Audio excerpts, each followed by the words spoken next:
வணக்கம். புது புது அர்த்தங்கள் நிகழ்ச்சிக்கு வரவேற்கிறோம். இன்றைய நிகழ்ச்சியில் பத்திரிகையாளர் திரு ஐயநாதன் அவர்களும் திமுகவின் திரு மனுஷபுத்திரன் அவர்களும் பங்கேற்கிறாங்க. வணக்கம்.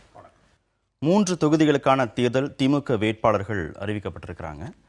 தஞ்சாவூர், அரவக்குறிச்சி இந்த 2 தொகுதிகளிலையும் ஏற்கனவே அறிவிக்கப்பட்டிருந்த வேட்பாளர்கள் மீண்டும் அறிவிக்கப்பட்டிருக்கிறாங்க. எப்படி பார்க்குறீங்க?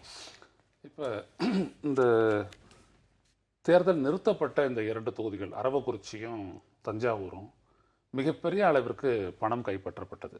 வாக்காளர்களுக்கு கொடுத்து அவர்களுடைய வாக்குகளை பெறுவதற்காக கொடுக்கப்பட்டதுன்னு தேர்தல் ஆணையத்தால் சொல்லப்பட்டு பறிமுதல் செய்யப்பட்ட பணம் பல கோடி ரூபாய்கள், 100 கோடிகளுக்கும் மேல்.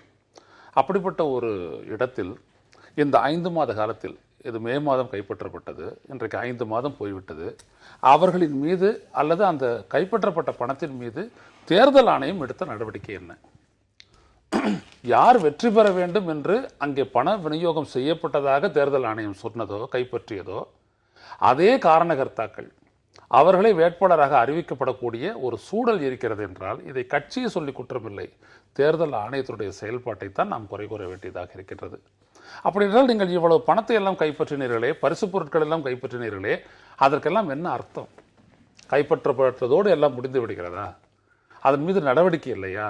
அப்படி நடவடிக்கை எடுக்காமல் இருக்கும் பொழுது தூய்மையாக இந்த தேர்தல் எவ்வாறு நடைபெற முடியும்? வேட்பாளர் மீது எந்த விதமான நேரடி குற்றச்சாட்டும் இல்லை. கட்சிகளுக்கு விளக்கம் கேட்டு நாங்கள் நோட்டீஸ் அனுப்பணும், அவங்களும் விளக்கம் கொடுத்திருக்கிறாங்க. சட்ட ரீதியாக அதை ஆய்வு செய்யறோம்.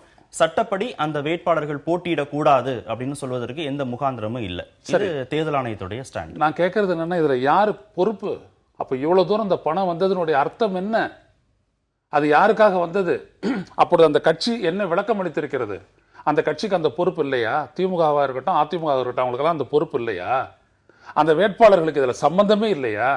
இதையெல்லாம் ஏற்றுக்கொள்ளக்கூடியதாக ஒரு பொது புத்தி இருக்கின்றதா?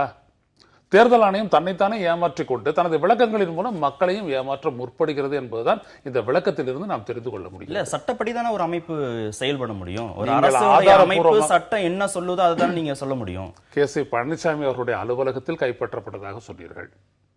இங்கே மிகப்பெரிய அளவிற்கு பணம் செந்தில் பாலாஜி அவர்களுடைய நண்பர் என்ற ஒருவரிடமிருந்து கைப்பற்றப்பட்டிருக்கிறது. தஞ்சாவூரில் கைப்பற்றப்பட்டிருக்கிறது. அப்போ அந்த வேட்பாளர்களுக்கும் அந்த கட்சிகளுக்கும் சம்பந்தமே இல்லை என்ற முடிவுக்கு நீங்க எப்படி வரீங்க? அப்ப எதுக்காக இந்த பணம் இருந்தது? எங்க கன்க்ளூஷன் சொல்லுங்க. கன்க்ளூசிவ்லி இது எதுக்காக இருந்துச்சு அந்த பணம்? அப்படி இங்க கைப்பற்றப்பட்டது அப்படின்றது என்ன முகாந்திரம் சொல்லுங்க. விளக்கமே இல்லையே. நீங்க சொல்லுங்க. முதல்ல இந்த கடந்த சட்டசபை தேர்தலில் தமிழகம் முழுக்க பெருமளவிற்கு பண விநியோகம் நடைபெற்றுக் கொண்டிருக்கிறது என்பதை திராவிட முன்னேற்றக் கழகம் தொடர்ந்து தேர்தல் ஆணையத்திடம் புகாராக கொடுத்து கொண்டிருந்தது. அதோடு மட்டுமல்லாமல் தலைவர் கலைஞர் அவர்களும் சட்டமன்ற எதிர்க்கட்சித் தலைவர் மு க ஸ்டாலின் அவர்களும் மிகப்பெரிய அளவிற்கு தேர்தல் பிரச்சாரத்திலேயே இதை முன்வைத்து பணப்பட்டுவாடாவை தடுத்து நிறுத்துங்கள் என்று திரும்ப திரும்ப கோரிக்கை வைத்தார்கள். ஆனால் அதை பற்றி தேர்தல் ஆணையம் எந்த கவலையும் படவில்லை. கொடுக்கப்பட்ட புகார்களின் மேல் எந்த நடவடிக்கையும் எடுக்கப்படவில்லை. ஊடகங்களுக்கும் தெரியும், எதிர்க்கட்சிகளுக்கும் தெரியும் எந்த அளவிற்கு பணப்பட்டுவாடாவை ஆளும் கட்சி திட்டமிட்ட வகையில் சிஸ்டமேட்டிக்காக செய்தது என்று. ஆனால் தமிழகத்தில் மற்ற பகுதிகளெல்லாம் மிக ஒழுங்காக தேர்தல் நடந்தது போன்றும், ஏதோ இங்கே இந்த 2 தொகுதிகளில் மட்டும்தான் பணப்பட்டுவாடா நடந்தது போன்றும் ஒரு தோற்றத்தை தேர்தல் ஆணையம் ஏற்படுத்தியது. அதிமுக திமுக தவிர மற்ற எல்லோருமே அதிமுக திமுக மேல 2 கட்சிகள் மேலையும் சேர்த்து புகார் வைக்கிறாங்க. ஆனா நீங்க அந்த புகார்களை நீங்கள் முறையாக விசாரியுங்கள் என்றுதான் சொல்கிறோம். நீங்கள் திமுக பணம் கொடுத்தது என்று சொன்னால் நீங்கள் விசாரிப்பதை பற்றி எங்களுக்கு எந்த கவலையும் கிடையாது. ஆனால் அதிமுக மீது நாங்கள் கொடுத்த புகார்கள் எல்லாம் என்னவாயிற்று? அந்த புகார்களின் மீது ஒரு விசாரணையாவது எங்காவது நடந்ததா? எங்காவது யாராவது ஒரு வேட்பாளர் மீது நடவடிக்கை எடுக்கப்பட்டதா? ஏன் எடுக்கப்படவில்லை? அப்படி என்று சொன்னால் நீங்கள் ஏற்றுக்கொள்கிறீர்களா தமிழகம் முழுக்க தேர்தல் நேர்மையாகத்தான் நடந்தது என்று? அதை மனசாட்சி உள்ள யாரும் ஏற்றுக்கொள்ள மாட்டார்கள். இன்னொரு விஷயம், இந்த 2 தொகுதிக்கு வருவோம். ஒருவரிடம் பணம் கைப்பற்றப்படுகிறது என்கிற ஒரு விஷயத்தை மட்டும் வைத்துக்கொண்டு ஒரு தேர்தலை நிறுத்த முடியுமா?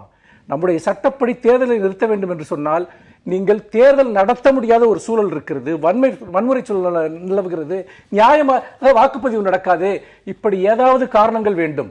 ஆனால் யூகத்தின் அடிப்படையில் ஒரு 2 தொகுதிகளில் தேர்தலை நிறுத்துகிறார்கள். சரி, உங்களிடம் தெளிவான ஆதாரங்கள் இருக்கிற பட்சத்தில் நீங்கள் அதை நீதிமன்றத்தில் தாக்கல் செய்திருக்க வேண்டும். நீதிமன்றத்தில் தாக்கல் செய்து நம்முடைய தேர்தல் சட்டங்கள் இன்றைக்கு மிக கடுமையாகிவிட்டன. அதாவது ஒருவர் இது போன்ற சட்டவிரோதமான விஷயங்களில் ஈடுபட்டால் அவர் 6 ஆண்டுகளுக்கு தேர்தலில் போட்டியிட முடியாத சூழல் எல்லாம் இருக்கிறது. அப்படி இருக்கிற போது எதையுமே செய்யவில்லை. மாறாக பணம் ஒரு இடத்தில் கைப்பற்றப்பட்டது என்பதை மட்டும் வைத்துக்கொண்டு நீங்கள் 2 தொகுதிகள் தேர்தலை நீங்கள் ரத்து செய்கிறீர்கள் என்றால் உங்களுடைய நோக்கம் வேறு. எல்லோருக்கும் தெரியும், இந்த 2 தொகுதிகளுடைய தேர்தல் வரலாற்றை அறிந்த அனைவருக்கும் தெரியும், திமுக சுலபமாக வெற்றி பெற்று வந்திருக்கக்கூடிய தொகுதிகள் செய்யப்பட்டதற்கு திமுகவுக்கு எந்த விதமான சம்பந்தமும் இல்ல அப்படிங்கறது உங்க ஸ்டாண்ட். நீங்கள் சம்பந்தம் இல்லை என்பது மட்டுமல்ல, நீங்கள் ஒரு விஷயத்தை செய்கிற போது அவர் சொன்னது போல நீங்கள் அதை எந்த நோக்கத்திற்காக செய்தீர்களோ அதை நிரூபிக்க வேண்டும். அப்படி என்றால் உங்களிடம் எந்த ஆதாரமும் இல்லாமல் தான் இதை செய்திருக்கிறீர்கள் என்றுதானே ஆகிறது.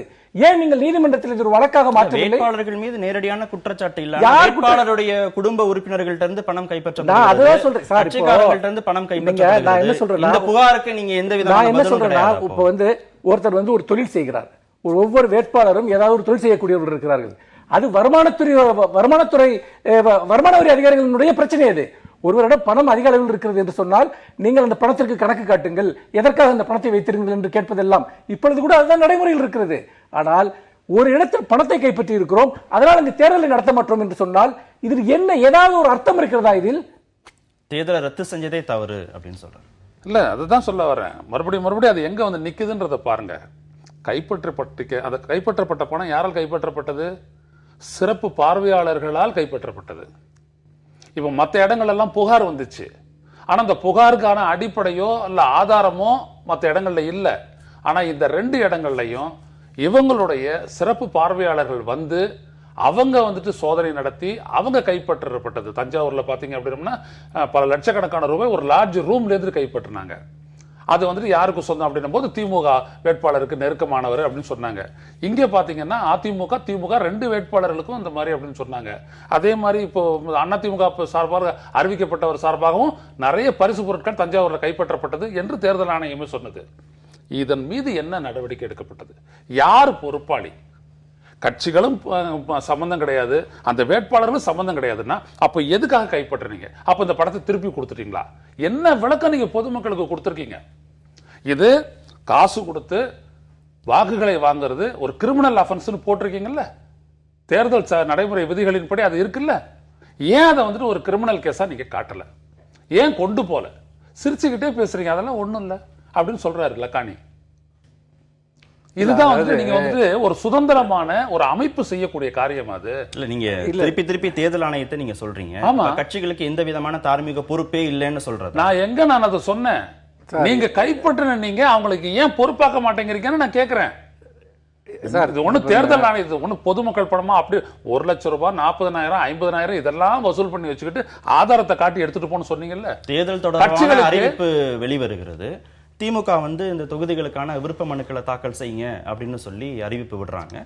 அதிமுக அதே வேட்பாளர்களை ஏற்கனவே அறிவித்திருந்த வேட்பாளர்களை அறிவிச்ச பிறகு நீங்க நேர்காணலும் நடத்தி முடிக்கிறீங்க. 3 தொகுதிகளுக்கு சேர்த்து 23 வேட்பாளர்களுக்கு நேர்காணலும் நடக்குது. ஆனா திருப்பியும் ஏற்கனவே அறிவித்திருந்த 2 வேட்பாளர்களையே அறிவிச்சுக்கிறீங்க. என்ன நடவடிக்கை? எப்படி புரிஞ்சுக்கிறீங்க? நான் என்ன சொல்றேன்னா, ஏன் அறிவிக்க கூடாதுன்னு சொல்லுங்க. ஏன்னா அந்த 3 வேட்பாளர்களின் மீதும் சட்ட ரீதியாக எந்த குற்றச்சாட்டும் கிடையாது. நீங்க நிரூபிங்க. அப்ப அதிமுக மாதிரி நீங்க நேரடியாகவே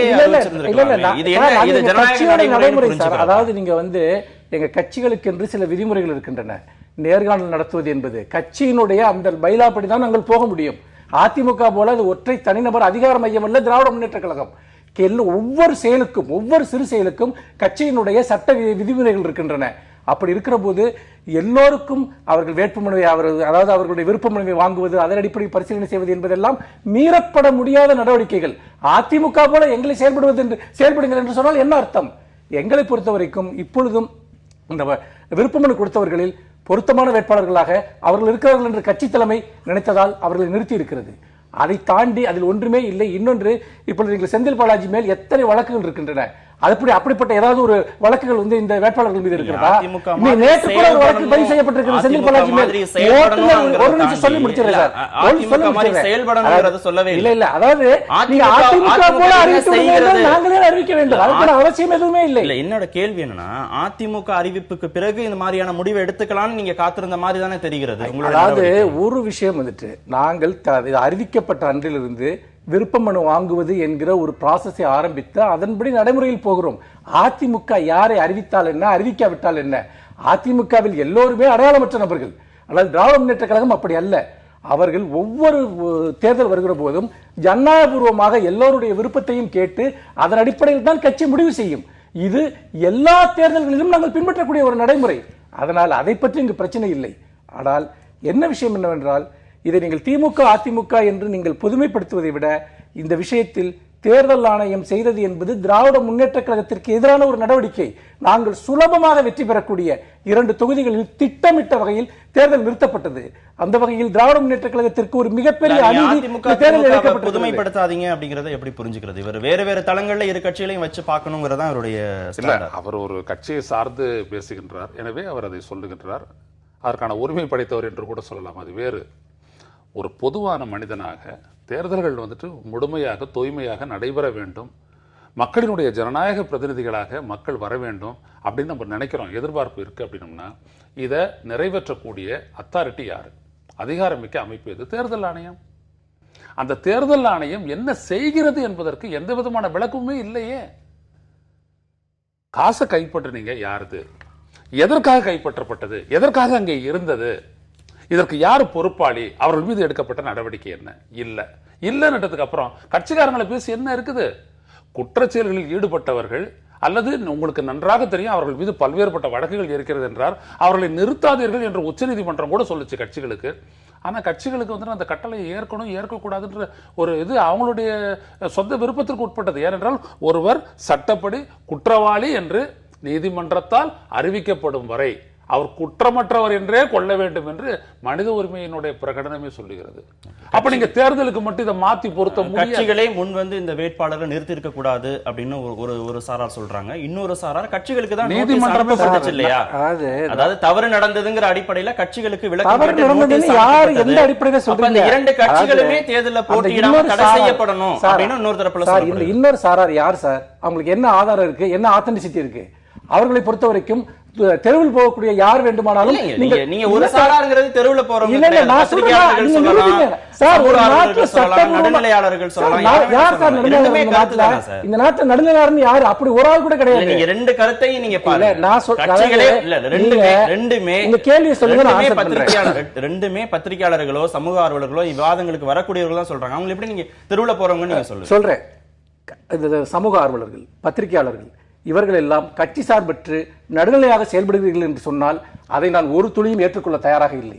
நீங்கள் ஒரு விஷயத்தை சட்டப்படி செய்யுங்கள் என்று தான் கேட்கிறோம். நீங்க திமுக பொதுமைப்படுத்தாதீங்கன்னு சொல்லிட்டு எல்லாரையுமே பொதுமைப்படுத்தல. இல்ல நான் திரும்பவும் சொல்றேன், நான் எல்லா பத்திரிகையாளர்கள் எல்லா சமூக ஆர்வலர்களும் நீங்க சொல்றீங்க. நான் ஒரு கேள்விக்காவது நீ கம்ப்ளீட்டா பதில் சொல்ல அலோவ் பண்ணுங்க.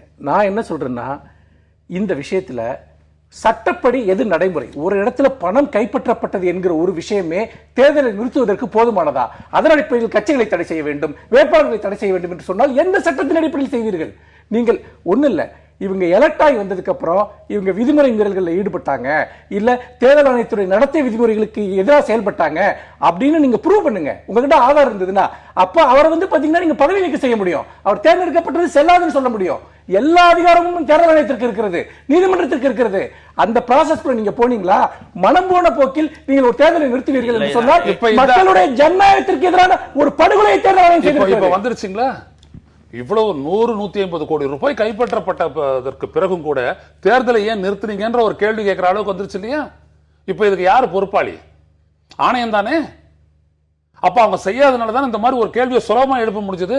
150 கோடி ரூபாய் கைப்பற்றப்படுது, திரும்ப 15 லட்சம் 30 லட்சம் தேர்தல் சீர்திருத்தங்களை கொண்டுட்டு வர வேண்டியது யாரு? அதற்கான முயற்சிகளை எடுக்க வேண்டியது யாரு? இதே கட்சிகள் தானே எடுக்கணும். அவங்களுக்கான கூடுதல் அதிகாரம் வழங்க வேண்டியது யாரு? அவங்க அதிகாரத்துக்கு உட்பட்டு தானே அவங்க செயல்பட முடியும். தேர்தல் சேஷன் இருந்த போது தேர்தல் ஆணையம் உணரப்பட்டது ஏன்? நடவடிக்கை எடுத்தாரு. இந்த தேர்தல் ஆணையம் நடவடிக்கை எடுக்கல. நீங்க கவனிங்க அந்த வித்தியாசத்தை. நீங்க நடவடிக்கை எடுக்கும் போதுதான் அதற்கு ஆதரவா இந்த மாதிரி சீர்திருத்தம் வேணும்ன்ற பொது கருத்து ஒரு அழுத்தமாக அரசுகளின் மீதும் கட்சிகளின் மீதும் ஏற்படும். நடவடிக்கை எடுக்கல அப்படின்னம்னா சிரிச்சுக்கிட்டே நீங்க பேசுனீங்கன்னா என்ன இருக்கு? இல்ல திரும்ப நடவடிக்கையை சொல்றீங்க இல்லையா? அவங்க தெளிவாக ஓய்வு பெற்ற தேர்தல் ஆணையர், தலைமை தேர்தல் ஆணையர் சொல்றாரு, இப்ப பணியில இருக்கக்கூடிய அதிகாரி சொல்றாரு, சட்டத்துல அதற்கான விதிகளே இல்லாத போது அவங்க எப்படி நடவடிக்கை எடுப்பாங்க? சட்டங்களை கொண்டு வரக்கூடிய இடத்துல கட்சிகள் தானே இருக்கிறாங்க. ஒண்ணு மட்டும் சொல்றேங்க, சட்டத்துல வழி இல்ல, இடம் இல்ல அப்படிலாம் சொல்றதெல்லாம் ஏமாத்து. கையூட்டு கொடுக்கறது தப்பு தானே. அதாவது கையூட்டு வாங்குறதும் தப்பு தானே. பாருங்க, ஒண்ணு தேர்தலில் வாக்களிக்கிறதுக்காக நான் காசு வாங்கினேன் அப்படின்னு சொன்னாலும், காசு கொடுத்தேன்னு சொன்னாலும், that is a criminal offense. You need not have to go anywhere. Indian penal கோட்லயே இருக்கு.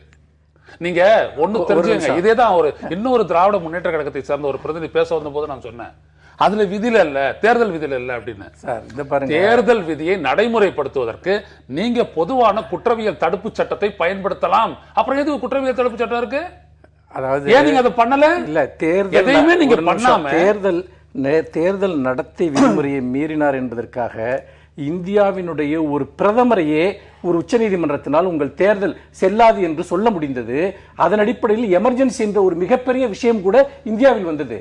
உச்சநீதிமன்றத்திற்கு அதிகாரம் இல்லை என்றோ, தேர்தல் ஆணையத்திற்கு அதிகாரம் இல்லை என்றோ நான் சொல்வதை நீங்கள் சொல்வதை நான் ஏற்றுக்கொள்ள அதிகாரம் இல்லைன்னு சொல்றதை யாருமே ஏத்துக்கல. அதுக்காக ஆகக்கூடிய காலதாமதம் எவ்வளவு? சில பேர் முழுவதுமாக வழக்குகள் தேர்தல் சீர்திருத்தங்களை கட்சிகள் தான் கொண்டுட்டு வரணும், ஆனா அதுக்கான முயற்சிகள் இந்த கட்சிகள் செய்யறதே இல்லைங்கிற குற்றச்சாட்டு. எல்லா விஷயத்தையும் நீங்கள் சீர்திருத்தம் பேசுறீங்களே, எக்ஸிகியூஷன் உங்ககிட்ட என்ன எக்ஸிகியூஷன் இருந்தது? உங்ககிட்ட சட்டம் இருக்கிறது, அமைப்பு இருக்கிறது, நீதிமன்றங்கள் இருக்கின்றன. நான் என்ன கேட்கிறேன்னா, தமிழ்நாடு முழுக்க தேர்தல் விதிமுறை மீறல்கள் தொடர்பாக தொடரப்பட்ட வழக்குகளுடைய கொடுக்கப்பட்ட புகார்களுடைய நிலை என்ன? ஆளுங்கட்சிக்கு எதிராக ஏராளமான புகார்களை கொடுத்தோம். அப்ப தார்மீக ரீதியா கட்சிகளுக்கு எந்த பொறுப்புமே இல்லை. நான் என்ன முதல்ல நீங்க கட்சிகள் பேசுவீங்க, அப்புறம் திமுக அதிமுக மட்டும் அது சுருக்குவீங்க, மத்த கட்சிகளுக்கு ஒரு புனித பிம்பத்தை கொடுப்பீங்க. இதுதான் தொடர்ந்து ஊடகவாதங்கள் பார்க்கக்கூடியது. உள்ளான கட்சிகளை நம்ம அழைச்சு திரும்ப அதைத்தான் கேட்கிறேன்.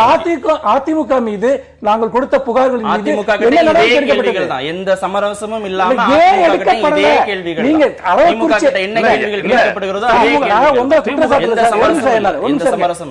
தஞ்சாவூர்லயே அரவக்குறிச்சியை பத்தி இவ்வளவு கவலைப்படுறீங்க, பேசுறீங்க. தமிழ்நாடு முழுக்க எப்படி தேர்தல் நடந்ததுங்கிறத பேசுங்க. அந்த புகார்கள் தமிழ்நாட்டில் தேர்தல் நடந்திருக்க முடியாது. இந்த தஞ்சாவூர்லயே அரவக்குறிச்சியை பின்பற்றின அதே விதிமுறையை பதில்கள் கூட சொல்லுங்க.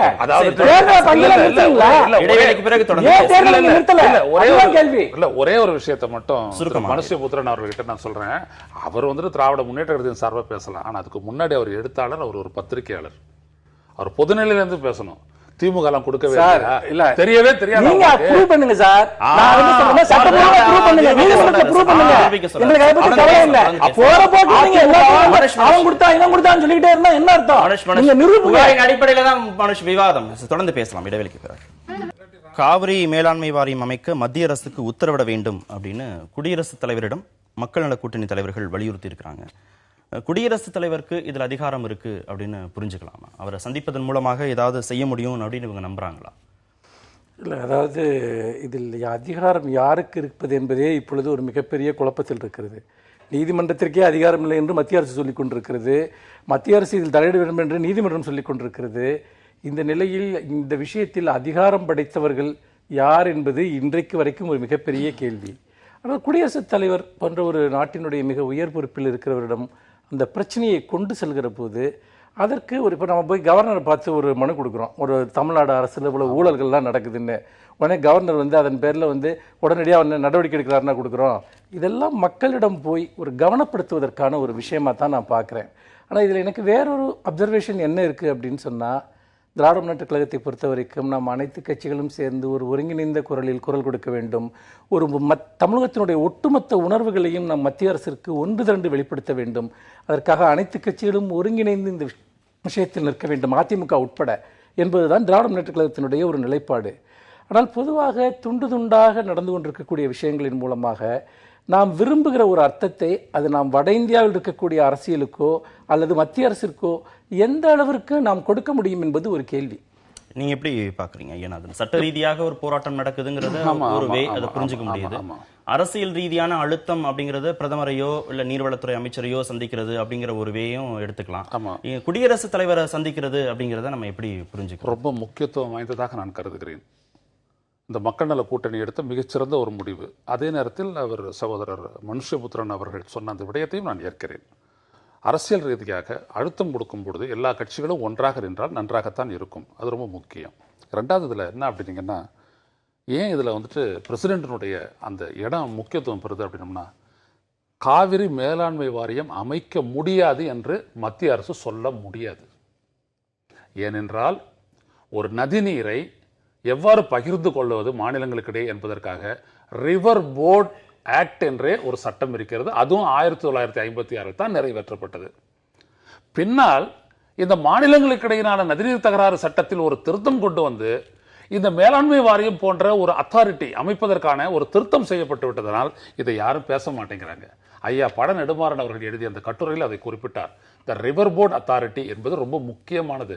அது இல்லாமல் நீங்கள் செய்ய முடியாது. ஆனால் எதை மத்திய அரசு செய்கிறது என்றால், இவர்கள் அளித்துள்ளது வெறும் பரிந்துரை தான், அதை ஏற்கலாம் ஏற்காமலும் போகலாம், அதற்கான உரிமை மத்திய அரசுக்கு இருக்கிறது என்று சொல்லுகிறார்கள் அல்லவா? இதுதான் தவறான நிலைப்பாடு. குடியரசுத் தலைவர் கொடுக்க முடியுமா? தாராளமாக ஒரு விளக்கம் கேட்க முடியும். குடியரசுத் தலைவர் ஒரு மௌனமான அதிகார மையம் கிடையாது. Is the constitutional head. இன்னும் சொல்ல போனால் மத்திய அரசினுடைய எந்த விதமான பரிந்துரையும் இல்லாமல் எனக்கு உதவுங்கள் என்று உச்சநீதிமன்றத்தை கேட்கக்கூடிய தனித்த அதிகாரம் அரசமைப்பு சட்டத்தின் ஒரு பிரிவின்படி நமது குடியரசுத் தலைவருக்கு இருக்கிறது. 2007ஆம் ஆண்டு நடுவர் மன்ற தீர்ப்பு அரசு இதழில் வருகிற போது பிரணாப் முகர்ஜி 13 அரசு இதழில் வந்துச்சு வருகிறது. தீர்ப்பு 2007ஆம் ஆண்டு வருகிற போது 2013 வரைக்கும் இந்த இடைப்பட்ட காலங்களில் பிரணாப் முகர்ஜி காங்கிரஸ் அமைச்சரவையில தான் இருக்காரு. அப்போ திரும்ப அவர்கிட்ட அந்த கோரிக்கையை வைக்கிறது அப்படிங்கறத நம்ம அப்படி பார்க்க கூடாது. ஏன்னு கேட்டீங்கன்னா, ஒரு கட்சியினுடைய அமைச்சராக இருக்கிற போது அவருடைய ரோல் என்பது வேறு. பிரசிடென்ட் அதாவது இந்த நாட்டினுடைய ஜனாதிபதி என்கிற முறையில் அவருக்கு சில கடமைகளும் சில உரிமைகளும் இருக்கின்றன. அந்த உரிமையின் அடிப்படையில் நாம் ஒரு ஜனாதிபதியாகத்தான் நாம் பார்க்க வேண்டும்.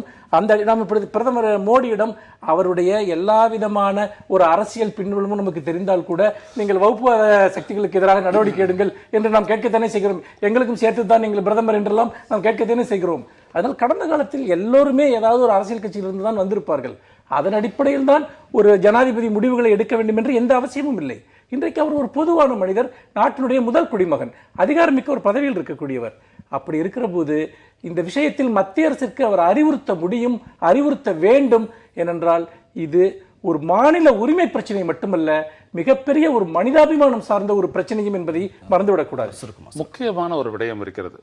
எந்த ஒரு நடுவர் மன்றத்தினுடைய தீர்ப்பும் அரசிதழில் வெளியிடப்பட்டவுடன் அதனை நடைமுறைப்படுத்துவதற்கான அந்த அமைப்பு என்பது, இந்த ரிவர் வாட்டர் அத்தாரிட்டி போன்ற ஒரு அமைப்பு என்பது 1 மாதத்திற்குள் அமைக்கப்பட்டிருக்க வேண்டும். அதை ஏன் இந்த மத்திய அரசு செய்ய தவறுகிறது என்பதனை குடியரசுத் தலைவரிடம் தமிழ்நாடு அரசு எழுப்பலாம். ஏனென்றால் மோடி தலைமையிலான அரசு தாமதிப்பதற்காக இவ்வாறு சொல்கின்றது. ஆனால் உண்மையில் இவர்கள் அரசிதழில் வெளியிட்டார்கள். இவர்களுடைய பொறுப்பு 1 மாதத்திற்குள் அமைத்திருக்க வேண்டும். அமைக்காமல் ஏன் தாமதப்படுத்துகின்றார்கள் என்கின்ற கேள்வியை நீங்கள் எக்ஸிகியூட்டிவிடம் கேட்கலாம் என்று நாம் அடுத்து பார்க்கலாம். கேட்கிறாங்களா? உச்சநீதிமன்றமும் கேட்க கூடாதுங்கிறாங்க, மத்திய அரசுடையும் இவங்க கேட்க மாட்டாங்க. அப்ப என்ன நடக்குதுங்க? உச்சநீதிமன்றம் உத்தரவிட்டது பாத்தீங்கன்னா, நீங்க காவிரி மேலாண்மை வாரியத்தை குறிப்பிட்ட காலக்கெடுக்குள்ள அமைங்கன்னு சட்டத்தில் இருக்கக்கூடிய சிறு சிறு ஓட்டைகளை வைத்துக் கொண்டு தமிழகத்திற்கு இவ்வளவு பெரிய அநீதியை இன்றைக்கு மத்திய அரசு இழைத்துக் கொண்டிருக்கிறது. இதை சட்ட ரீதியாகவும் தீர்க்கப்பட வேண்டும், அதே சமயத்தில் அரசியல் ரீதியாகவும் இது தீர்க்கப்பட வேண்டிய ஒரு விஷயம். பேசலாம் இடைவேளைக்கு பிறகு. தமிழக ஆசிரியர்களின் கற்பித்தல் முறையில் மாற்றம் தேவை அப்படின்னு சிபிஎஸ்இ பயிற்சி குழுவினர் சொல்லியிருக்கிறாங்க. சிபிஎஸ்இ அதே மாதிரி மாநில அரசு பள்ளிகளில் இருக்கக்கூடிய தலைமை ஆசிரியர்களுக்கு அவங்க பயிற்சி கொடுத்த பிறகு இந்த ஸ்டேட்மெண்ட்டாக சொல்லியிருக்கிறாங்க. எப்படி பார்க்கலாம்? அதாவது கற்பித்தல் எப்படி இருக்க வேண்டும், கற்றல் எப்படி இருக்க வேண்டும் என்கின்ற இரண்டையும் சேர்த்து பார்ப்பதற்கு முன்னால் எது கற்பிக்கப்பட வேண்டும் என்பதில் ஆழ்ந்த கவனம் செலுத்தப்பட வேண்டும். இந்த புதிய கல்விக் கொள்கை என்று மத்திய அரசு கொண்டு வந்திருக்கிறதுல அதனுடைய மைய நோக்கம் இதுவாகத்தான் வைத்திருக்கின்றார்கள். பிறகு மற்ற விடயங்களிலெல்லாம் அவர்கள் வேறு இடத்தில் திசை திருப்பக்கூடிய விடயங்களை எல்லாம், ஆசிரமங்களை எல்லாம் இணைத்து எங்கெங்கோ தள்ளி கொண்டு போகிறார்கள். அடிப்படையில் நாம் எதனை ஒவ்வொரு வகுப்பு மாணவர்களுக்கும் கற்பிக்க வேண்டும், அதனை எவ்வாறு கற்பிக்க வேண்டும் என்பது இரண்டாவது. பொதுவாக இப்பொழுது இந்த நெசட் என்று சொல்லக்கூடிய நேஷனல்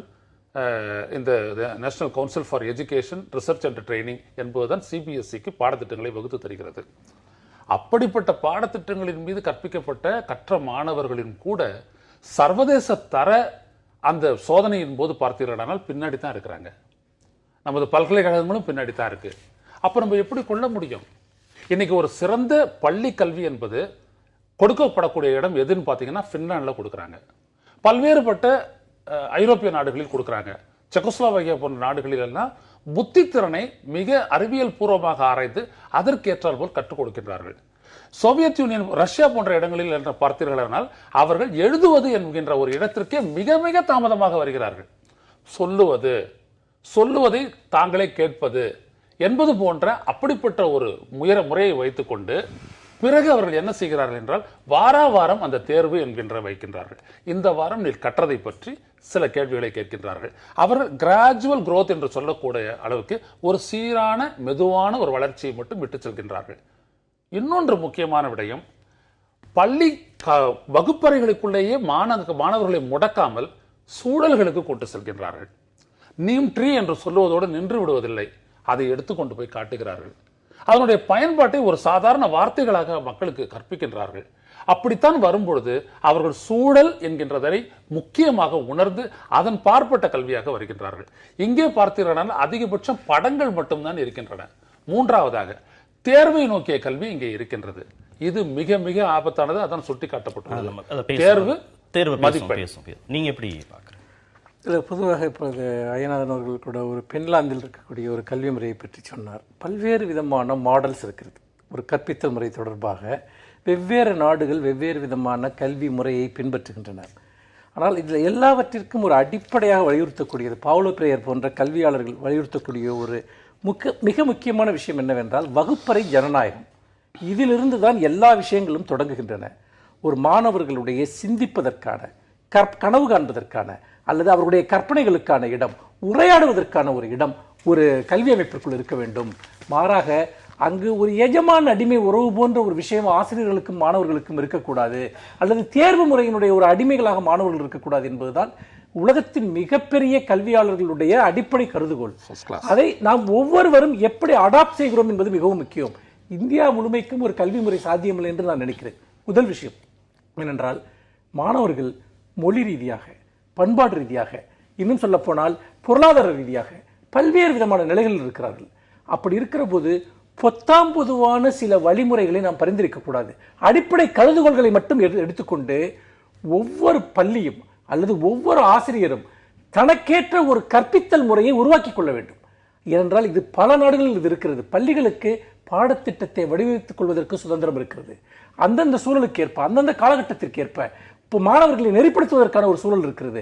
ஆனால் நாம் என்ன நினைக்கிறோம் என்றால் ஒவ்வொரு வகுப்பறைக்கும் அந்த ஆசிரியருக்குமே வேறுபடும். ஆமா, நிச்சயமாக. அதாவது நீங்கள் அடிப்படையான கருதுகோள்கள் மாறாது. அது அடிப்படை கருதுகோளின் அடிப்படையில் சுதந்திரமாக ஆசிரியர்கள் செயல்பட வேண்டும்.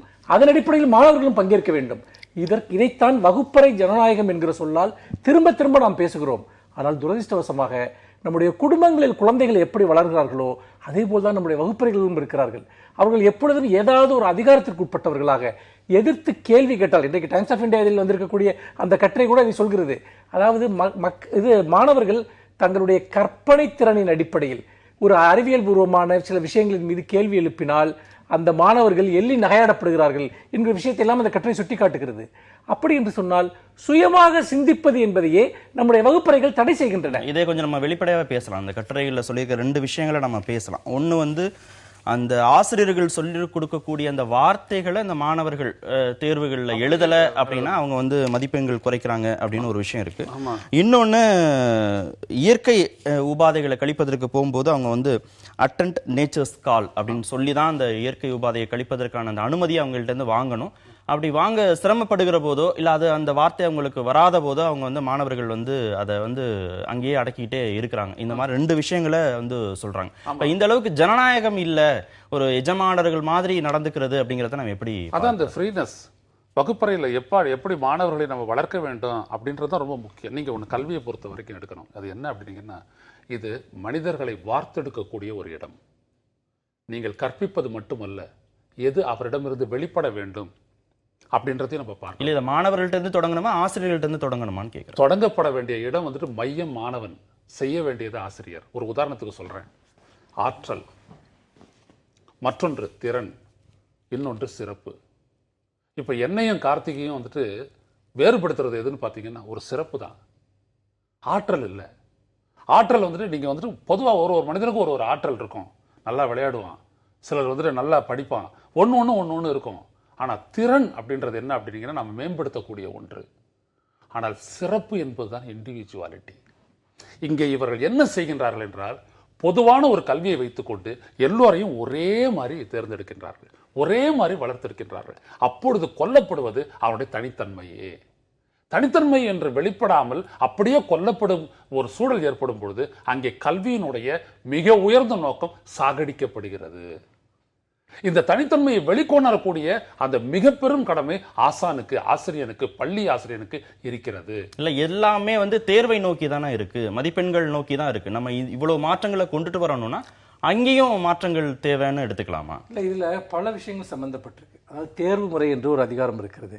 அந்த தேர்வு முறைக்கு கீழ் பள்ளி நிர்வாகம் என்கிற ஒரு அதிகாரம் இருக்கிறது. அதற்கு கீழ் ஆசிரியர் என்கிற ஒரு அதிகாரம் இருக்கிறது.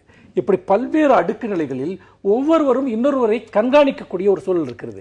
ஏன் பல பள்ளிகள் இன்றைக்கு 100% தேர்ச்சி என்பதை இவ்வளவு பெரிய ஒரு விளம்பரமாக முன்வைக்கின்றன? இந்த விளம்பரத்தை தடை செய்ய வேண்டும் என்று நான் சொல்கிறேன்.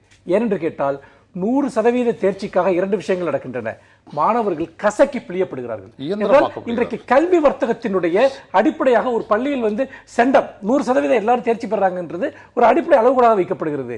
துரதிர்ஷ்டவசமாக பல அரசு பள்ளிகளே இன்றைக்கு அந்த மனநோய்க்கு ஆட்பட ஆரம்பித்து விட்டன. அவர்கள் பெருமையாக நாங்கள் 100% தேர்ச்சி. எதற்காக ஒரு பள்ளியில் 100% தேர்ச்சி இருக்க வேண்டும்? இதை நாம் எந்த அடிப்படையில் அனுமதிக்கிறோம்? அப்படி இருக்கிற போது மாணவர்கள் பல்வேறு நிலைகளில் கர்த்த நிலைகளில் இருப்பார்கள். எல்லோரையும் எப்படி ஒரே மாதிரி மதிப்பெண் வாங்க வைக்க முடியும்? அப்படி என்று சொன்னால் மாணவர்களுக்கு ஒரு மிகப்பெரிய மன நெருக்கடி ஏற்படுத்துகிறீர்கள். ஒருத்தனுக்கு கையெழுத்து சரியாக வராது. இல்ல அப்படி புரிஞ்சுக்கணுமா? ஒரே மாதிரி மதிப்பெண்கள் வாங்க வைப்பதற்கான போராட்டம் இது அப்படின்னு புரிஞ்சுக்கிறதா? இல்ல குறைந்தபட்ச மதிப்பெண்களை வாங்கி அவங்க தேர்ச்சி அடைவதற்கான அந்த சூழலை அந்த மாணவர்கள்ட்ட அவங்க உருவாக்கிட்டாங்க அப்படின்னு எடுத்துக்கிறாங்க. அந்த சூழலை உருவாக்காமலேயே அதற்கான நிர்பந்தம் மட்டும் கொடுக்கப்படுகிறது. அதாவது ஒரு மாணவன் சரியாக படிக்கவில்லை என்று சொன்னால் அதை அவனை எப்படி அவனுக்கு கற்பிப்பது என்பதுதான் பிரச்சனை. மாறாக அவனுக்கு ஒரு மிகப்பெரிய ஒரு அச்ச உணர்வை, ஒரு தாழ்வுணர்ச்சியை உண்டாக்குவது, தொடர்ந்து பெரிய நெருக்கடிக்கு ஆளாக்குவது, இது அவர்களை ஒரு பெரிய ஆளுமை சிதைவுக்குள் கொண்டு போய் விடுகிறது. இப்படி நெருக்கடிக்கு பள்ளிகளில் ஆளான பலர் பின்னால் பல்வேறு விதமான மனநல பிரச்சனைகளோடு, ஆளுமை கோளாறுகளோடு வளர்ந்து வருவதை தொடர்ந்து ஆய்வுகள் சுட்டிக்காட்டுகின்றன. அப்படி என்றால் அடிப்படையான ஒரு பிரச்சனை இருக்கிறது. பல்வேறு நிலைகளில் இருக்கக்கூடிய மாணவர்களை கையாளும் முகத்தில் கல்வி அமைப்பு என்பது, தேர்வு முறை என்பது நெகிழ்வுத்தன்மை கொண்டதாக. அப்ப இதுக்கு மாற்று வழியை நீங்க சொல்லணும்ல. இப்ப நீங்க குறைந்தபட்ச மதிப்பெண்கள் வாங்கி கூட ஒரு மாணவர் தேர்ச்சி பெறாத போது அவரை ரொம்ப மன அழுத்தத்துக்கு அது உள்ளாக்காதா? அப்ப பிரச்சனை வராதா? இப்ப படிப்பதற்காக கொடுக்கப்படக்கூடிய அதே அழுத்தம், ஏற்படக்கூடிய அதே அழுத்தம் அவர் குறைந்தபட்ச மதிப்பெண்கள் கூட வாங்கி தேர்ச்சி பெறாத போது வராதா? அவருக்கு தேர்வுல தோல்வி அடைய போது வராதா அவருக்கு? இந்த குறைந்தபட்ச மதிப்பெண்ணோ அல்லது சிறந்த மதிப்பெண்ணோ என்பதற்கும் மேல் டிஸ்டிங்ஷன் என்று எங்கள் காலத்தில் சொல்லுவாங்க. அப்படி எண்ணிக்கலாம் அதெல்லாம் மரியாதை கிடையாது. 99 மார்க் எடுத்தா கூட ஏன் ஒரு மார்க் நீ விட்டுட்ட அப்படின்னு கேட்கக்கூடிய பேரண்ட்ஸ் இருக்கிறாங்க இன்னைக்கு. எனவே இங்க விஷயம் என்னன்னா, அதை அவன் எப்படி பெறுகிறான். உதாரணத்துக்கு இந்த கட்டுரையில் சுட்டிக்காட்டப்பட்டுள்ள ஒன்று, தக்காளி என்பது ஒரு பழமா இல்லை ஒரு காய்கறியா இல்லை எதுவும் சொல்ல முடியாதா அப்படின்னு சொல்றாங்க. இந்த தக்காளியை பத்தி இந்த குழந்தை தெரிஞ்சிருக்கிறது இந்த 3 கேள்விகளில் வெளிப்பட்டிருக்கிறதா? அது பச்சையா இருக்கும்போது அது காய் தான், படுத்த உடனே பழம் தான். கான்சென்ட்றது எங்க வரும்? அப்ப புரியாதவங்கிட்ட நீங்க புரியாத அளவுக்கு கேள்வியை திணிக்கிறீங்க பாருங்க. இது வெஜிடபிள் என்றது ஒரு பொது சொல். ஒரு ஃப்ரூட் அப்படின்றது தக்காளிக்கு பொருந்துமா இல்லையா? அப்ப தக்காளி இது செந்தில் கேட்ட மாதிரி தான். இது என்னென்ன காய், தேங்காய். அப்போ இது இளநீ காய் எப்படி நான் காயாகும், படம்ன்றதுக்கே அது சொல்ல மாட்டேங்கிறீங்க அப்படின்னு சொல்ல மாதிரி இந்த ஒரு கேள்வி வருது பாருங்க. இப்ப இந்த இடத்துல இந்த மாதிரி கேள்விகள் எல்லாம் எப்படி இவங்களை திசை திருப்புது? வளர்க்கல. அதனால தான் சூழலியல் அப்படின்னு சொல்ல வரோம். ஒரு கல்வி அவன் எப்படி பெறுகிறான் என்பதை பொறுத்து அவன் வெளிப்படுத்துவான். அப்ப எல்லாம் 100 தானே. சரியான ஒரு புரிதலுக்கு கொண்டு செல்வதுதானே கல்வி. நீங்க ஆரம்பத்தில் அடையாளப்படுத்துவீங்க, சின்ன சின்ன வகுப்புகள்ல அடையாளப்படுத்துவீங்க. இது மரம், பிறகு இது மாமரம், பிறகு இதில் மாங்காய், மாம்பழம், இப்படியெல்லாம் நீங்க பண்ணிக்கிட்டே வரீங்களா. ஒரு கட்டத்தில் நீங்க ஆழமா போகணும்ல. ஆழத்திற்கு இந்த கல்வி இட்டு செல்கின்றதா மாணவர்களை என்பதை பொறுத்து தான் மதிப்பெண்களுக்கு மரியாதை இருக்கும். ஏன் இந்த மாதிரியான புரிந்து கொள்ளுதல் அடிப்படையான கல்வி சிஸ்டத்துல பெற்றோர்களுக்கோ ஆசிரியர்களுக்கோ நம்பிக்கை இல்லாத ஒரு சூழல் இருக்கிறதா? ஏன்னா இதுல என்ன சொல்றாங்க, அந்த பயிற்சி குழு சொல்லக்கூடிய ஸ்டேட்மெண்ட், தேர்வு அப்படின்னு வருகிற போது ஆசிரியர்கள் பதற்றம் அடைகிறாங்க, பெற்றோர்கள் பதற்றம் அடைகிறாங்க, மாணவர்கள் பதற்றம் அடைகிறாங்க. மாணவர்களுக்கு இருக்கக்கூடிய பதற்றத்தை நம்மளால புரிஞ்சுக்க முடியுது. தன்னுடைய குழந்தை நல்ல மதிப்பெண்கள் வாங்கணும்னு பெற்றோர்கள் பதற்றம் அடையதை கூட புரிஞ்சுக்க முடியுது. ஆசிரியர்களும் பதற்றம் அடைகிறாங்க தேர்வுன்னு வருகிற போது அப்படிங்கறத நம்ம எப்படி? அதான் அடிப்படையில் என்ன சொன்னேன் ஏற்கனவே, மேனேஜ்மெண்ட்ல இருந்து அவங்களுக்கு ஒரு நிர்பந்தம் இருக்கு.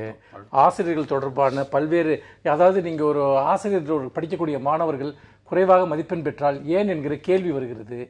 என்ன பிரச்சனைனா, இது ஒரு பெரிய செயின், இது ஒரு நெட்வொர்க். அதாவது பேரண்ட்ஸ் வந்து ஸ்கூல்ஸை ப்ரெஷர் பண்ணுவாங்க, மேனேஜ்மெண்ட் வந்து ஆசிரியர்களை ப்ரெஷர் பண்ணும், நிர்வாகம் தனியார் நிர்வாகமும் அரசு நிர்வாகம் ரெண்டுமே சேர்த்து எல்லாமே சொல்றேன். நான் அதுதான் சொல்றேன். அப்ப என்ன நடக்குது அப்படின்னு சொன்னா, ஒட்டுமொத்தமா எல்லாரும் சேர்ந்து ஒரு குழந்தைய வந்து ப்ரெஷர் பண்றாங்க. ஆனா பெற்றோர்களுக்கே இதுல ஒரு மிகப்பெரிய அறியாமை இருக்கிறது. ஏன்னா தன்னுடைய குழந்தை வந்து ரொம்ப ஃபர்ஸ்ட் ரேங்க் வந்துட்டா வாழ்க்கையில வந்து எல்லா விதமான வெற்றி படிக்கட்டுகள்லையும் ஏறி போயிடுவான்ட்டு.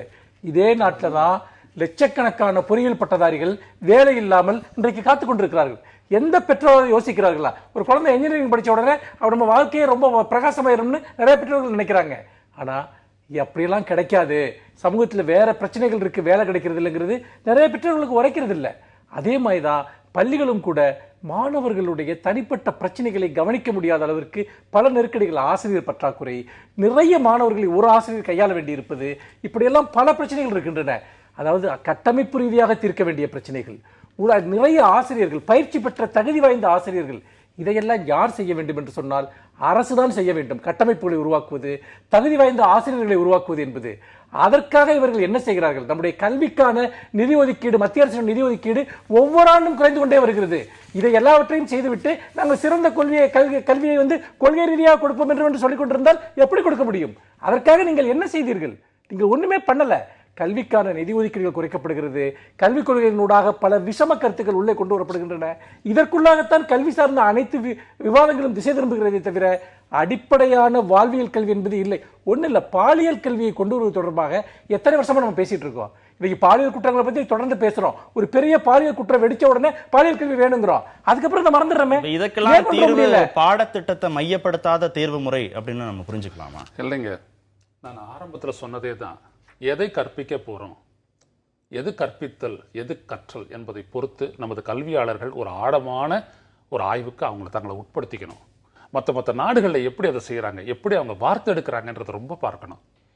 ஏனென்றால் ஒரு பையன் ஒரு +2 முடிச்சுட்டு வர்றான், இல்ல ஒரு 10வது முடிச்சுட்டு வர்றான் அப்படின்னம்னா எத்தன்மை கொண்டவனாக டிஃபர் ஆனாரு திரு மனுஷ். நீங்க அந்த நாடுகள்ல இருக்கக்கூடிய சிஸ்டத்தை இங்க கொண்டுட்டு வரணுங்கிறது இந்த சூழலுக்கு ஒத்து வருமாங்கிறது ஒரு கேள்வி. அப்படி சொல்ல வரல. நான் என்ன சொல்ல வரேன் அப்படின்னீங்கன்னா, நான் அந்த தனித்தன்மைக்கே நான் போயிட்டேன். ஒரு இண்டிவிஜுவலுடைய தனித்தன்மைக்கே நான் போயிருக்கேன். அப்ப அதை வெளிக்கொண்டு வர்றதற்கான கல்வின்னு வரும்போது நீங்க எல்லா விதமான ஆய்வுகளுக்கும் உங்களை உட்படுத்திக்கிட்டு அதுல இருந்து தேவையான இன்புட்ஸை எடுத்து அதன் மூலம் ஒரு பொதுவான ஒரு கல்விக் கொள்கையை கொண்டு வந்து அதன் அடிப்படையில் எல்லா பள்ளிகளும் ஒரே சீர்நோக்கோடு கொண்டு பார்த்து அதை சொல்லணும்னா ஒரு நிமிஷம். மாணவர்களுக்கு கற்பிப்பதற்கு முன்னால் கல்விக் கொள்கையை வகுப்பவர்கள் கற்றுக்கொள்ள வேண்டும், ஆசிரியர்கள் கற்றுக்கொள்ள வேண்டும். எதையுமே அவர்கள் உலகத்திடமிருந்து கற்றுக்கொள்ளாமல் கற்பிக்கிற ஒரு பணி மட்டும் எங்களுக்கு இருக்கிறது என்று சொல்வது என்பது அதைவிட கற்றுக்கொள்ளாமலே இருப்பது என்பது மேலானது என்று நான் நினைக்கிறேன். ரொம்ப ஆழமா நம்ம பார்க்கணும். ஒருத்தனை அவனுடைய தனித்தன்மையை வளர்த்து எடுத்து அவனுக்கு அடுத்தப்படாத கல்வி என்பது கல்வி அல்ல. இதுக்கு எல்லாருக்குமே பொறுப்பு இருக்கு இல்லையா? ஆசிரியர்கள், பெற்றோர்கள், சமூகம் எல்லாருக்குமே இந்த அடிப்படை கட்டமைப்புகளை மாற்றுவதில், கொள்கைகளை மாற்றுவதில் அரசிற்குத்தான் முதன்மையான பொறுப்பு இருக்கிறது. அவர்கள் அந்த பொறுப்பை செய்தால் மற்றவர்களுடைய நிலைப்பாடுகளும் தானாக மாற ஆரம்பித்துவிடும். இதில் அரசினுடைய பொறுப்பு தான் முதன்மையானது என்று நான் நினைக்கிறேன். அரசுதான் பெற்றோர். செய்திக்கு நேரம் ஆயிடுச்சு. அரசுதான் பெற்றோர், அதை நம்ம புரிஞ்சுக்கணும். வழிகாட்டக்கூடியவர்கள் கல்வியாளர்களாக மட்டுமே இருக்க வேண்டும், அரசியல்வாதிகளோ கொள்கையாளர்களோ இருக்கக்கூடாது. நிகழ்ச்சியில் பங்கேற்ற இரு விருந்தினர்களுக்கும் மிக்க நன்றி. மீண்டும் சந்திப்போம். நன்றி, வணக்கம்.